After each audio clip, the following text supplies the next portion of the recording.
देश को खतरा है, ये खतरा है, वो खतरा है। देश को कहाँ खतरा है, इनके कुर्सी का खतरा है। बीजेपी में चल कहाँ रहा है, बीजेपी में मात्र 4 ही आदमी का चल रहा है। 2 बेचने वाले हैं, 2 खरीदने वाले हैं। भाई से भाई में लड़ाने का काम है। अब्दुल हमीद अगर नहीं रहते तो पैटर्न टैंक नहीं ना उड़ा रहता। सबसे पहले अपने सीने पर बम रखे अब्दुल हमीद ने टैंक को उड़ाया। नमस्कार, न्यूज 4 बिहार में आप सभी का स्वागत है। अभी हमारे साथ बातचीत करने के लिए सलीमापुर के मुखिया मुन्ना ठाकुर जी हैं। सबसे पहले तो सर हमारे चैनल में आपका बहुत बहुत स्वागत है। आपका भी चैनल का हम बहुत स्वागत कर रहे हैं। सर अभी सामने 24 में लोकसभा का चुनाव है और आप बिहार में आपकी सरकार है और अभी आप लोग के गठबंधन का नाम चेंज करके इंडिया रखा गया है। तो इस बार जो चुनावी रणनीति होगी आपके पार्टी की, आपके गठबंधन की, क्या है और किस उद्देश्य को लेकर के आप लोग चुनाव लड़िएगा और अपने विपक्षी जो एनडीए है उसको मात देने का काम कीजिएगा? देखिए, हम लोग तो 2024 का चुनाव में कोशिश कर रहे हैं कि 300 से अधिक हम लोग का सीट आए, क्योंकि बीजेपी सरकार से जनता उठ चुकी है। बेरोजगारी बढ़ गया है। मोदी जी जब जीते थे तो बोले थे कि काला धन आ जाएगा। ये लोग इतने झूठे हैं कि देखिए क्या प्रमाण दे रहे हैं, काला धन आ जाएगा, हर एक के खाता में 15-15 लाख जाएगा। 15-15 लाख किया क्या, जीएसटी में फेल कर गए, नोटबंदी में फेल कर गए। अब सबसे बड़ा झूठ तो उनका पकड़ा रहा है कश्मीर में। वो कश्मीर का कर रहे हैं कि 370 धारा हमने हटाया। ये झूठ कैसे है? सही बात है, उन्होंने हटाया है, सब लोग जानते हैं इस चीज को। नहीं, वो नहीं हटाए हैं। नेहरू जी जब विशेष राज्य का दर्जा दिए ना, तो संविधान के पारा 4 में ये लिखा हुआ है कि राष्ट्रपति के द्वारा समीक्षा के उपरांत इसको हटाया जा सकता है। विशेष राज्य का दर्जा को हटाया जा सकता है। तो खुद नेहरू जी नहीं देकर गए थे कि इसके तरह से उसको हटाया जा सकता है, और उसी के तहत ये लोग काम किए और 370 धारा ये लोग हटाए। आप बहुत बड़ा बात कर रहे हैं। सारा लोग बीजेपी के जो भी नेता होता है, जो सारे लोग कहते हैं कि जो हटा है इसमें हमारे 56 इंच वाले प्रधानमंत्री माननीय नरेंद्र मोदी का हाथ है। वही एक करिश्माई पुरुष है जिन्होंने हटाया, ऐसा कोई हटा नहीं सकता था। और आप उनको क्रेडिट नहीं देकर के नेहरू जी को दे रहे हैं। दे रहे हैं, इसलिए दे रहे हैं कि नेहरू जी ने संविधान में इसका जिक्र कर दिया था।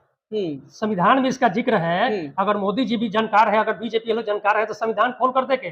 जिस समय विशेष राज्य का दर्जा दिया गया था उसमें ये भी लिखा गया था कि राष्ट्रपति के द्वारा समीक्षा के उपरांत इसको हटाया गया जाता। तो हटाने के लिए जगह तो नेहरू जी ही देकर गए थे। अगर उस समय अगर नहीं लिखे रहते तो ये लोग कैसे हटा देते? ये लोग संविधान बदल देते क्या? तो इसका क्रेडिट नेहरू जी को जाता है? इसका क्रेडिट नेहरू जी को जाता है। मतलब इसमें मोदी जी का कोई मतलब कोई नहीं है। इनका यही है, सब झूठा है। बीजेपी में चल कहाँ रहा है, बीजेपी में मात्र 4 ही आदमी का चल रहा है। 2 बेचने वाले हैं, 2 खरीदने वाले हैं। कौन बेचने वाले में मोदी जी हैं, अमित शाह जी हैं, और खरीदने वाले में है अंबानी जी हैं, अडानी जी हैं। यही 4 आदमी देश को चला रहा है और कोई नहीं चला रहा है। अच्छा, अभी आप कह रहे हैं कि हमारे देश में बेरोजगारी बढ़ रही है, ये बढ़ रहा है, वो बढ़ रहा है, लोग खुश नहीं है। और सारे लोग कह रहे हैं कि मोदी से सब लोग संतुष्ट हैं, मोदी जी सबसे लोकप्रिय हैं और पुनः 2 बार आप सत्ता में रह गए। इस बार भी पूर्ण बहुमत से लोग सरकार बनाने जा रहे हैं और आप उनको झूठा कह रहे हैं। आखिर कैसे? झूठा तो इस बार चुनाव में उनको पता चल जाएगा। इस बार जो इंडिया गठबंधन हो गया उससे इतना ही घबरा गए हैं ना कि डे बाय डे रोज रोज अब इंडिया को बदलते जा रहे हैं, इंडिया को बदलते जा रहे हैं। अब सुन रहे हैं कि 1 तारीख से इंडियन रेलवे को भारतीय रेल करने जा रहे हैं। तब मोदी जी में अगर सही में अगर ताकत है, हिंदी लागू करना चाहते हैं तो पूरी इंडिया में हिंदी शुरू करवा दे। तो भारतीय रेल तो पहले से ही शुरू था, पहले से लिखा जाता था भारतीय रेल, तो नया बात कुछ नहीं। इंडियन रेलवे भी लिखा जाता है। हाँ, लिखा जाता है। उसको हटा कर ये भारतीय रेल करना चाह रहे हैं झूठो खाने को। ये लोग विकास थोड़े करते हैं। ये लोग कहते हैं कि देश को खतरा है, ये खतरा है, वो खतरा है। देश को कहाँ खतरा है, इनके कुर्सी का खतरा है। अपने कुर्सी के लिए जय श्री राम का ये लोग नारा लगाते हैं कि भाई भाई में लड़ाए, मारकाट करवाए। एक जगह हम लोग 2 भाई रहते हैं तो कहाँ लड़ाई क्यों नहीं होता है? इसके लिए थोड़े किसी का हम हत्या कर दे। तो लोग यही करता है। बीजेपी माने हुआ भारत जलाओ पार्टी। भारत जलाओ पार्टी? भारत जलाओ पार्टी। ये बहुत बड़ा बात कर रहे हैं आप। देखिए, आप बीजेपी वाले लोग मतलब मानहानि का केस कर देंगे। करे हम तैयार हैं, हम देंगे प्रूफ, उसका देंगे। तो कहते हैं कि राम मंदिर हमने बनवाया। राम मंदिर उन्होंने थोड़े बनवाया। राम मंदिर तो कोर्ट ने बनवाया। 22 तारीख को उसका उस मूर्ति का मोदी जी करने जा रहे हैं, आप कह रहे हैं कि कोर्ट ने बनवाया। तो मोदी जी तो कोई चीज छीन कर करने जा रहे हैं। अगर सबसे पहले 92 में अगर कोई खुलवाया था, राजीव गांधी ने खुलवाया था मंदिर का ताला, राजीव गांधी ने खुलवाया था पूजा करने के लिए। माने आप सब क्रेडिट का है अपने लोगों को दे रहे हैं। आप कह रहे हैं कि 370 जो धारा है वो नेहरू जी को क्रेडिट दे रहे हैं। राम मंदिर की बात है, ताला खुलवाने की बात है तो राहुल गांधी को दे रहे हैं। ये सब मतलब खाली क्रेडिट अपने नेता को कहा दे रहे हैं, इसमें मोदी जी का कोई योगदान नहीं है। मोदी जी का तो यही योगदान है कि दूसरे का जो किया हुआ है हम क्रेडिट ले उसको बेचे।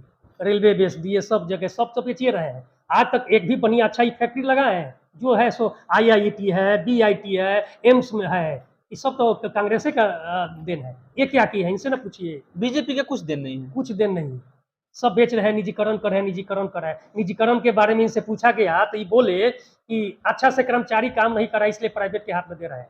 तो स्कूल में जब बच्चा पढ़ाई नहीं करता है तो टीचर मार के उसको करवाता है ना।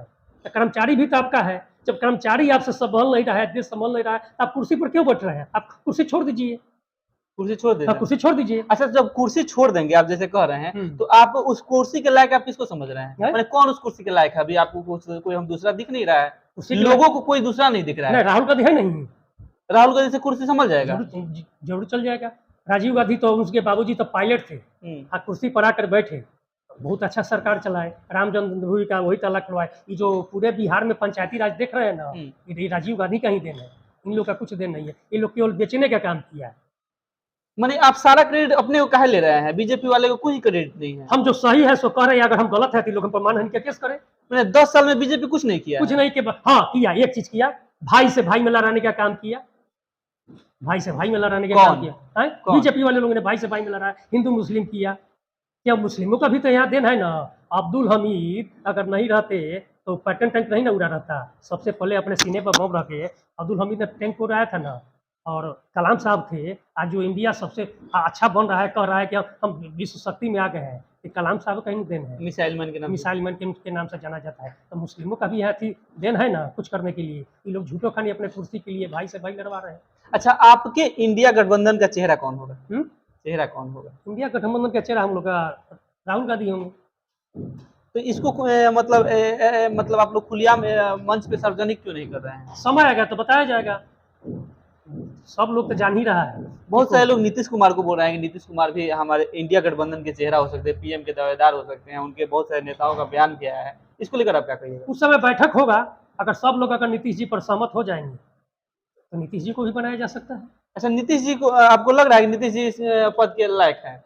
हमको तो पद के लायक तो राहुल जी लग रहे हैं, लेकिन अगर सब जनमत अगर तैयार हो जाएगा तो देवगौड़ा जी 4 गो लेकर बन सकते हैं, तो नीतीश जी क्यों नहीं बन सकते? बहुत बहुत धन्यवाद। तो आपने देखा और सुना कि ये सलीमापुर के मुखिया मुन्ना ठाकुर जी थे, जो कि इतने बेबाकी से अपने बातों को रख रहे थे। तो आपको यह खबर कैसी लगी कमेंट करके अपनी प्रतिक्रिया जरूर दें। तब तक के लिए बहुत बहुत धन्यवाद।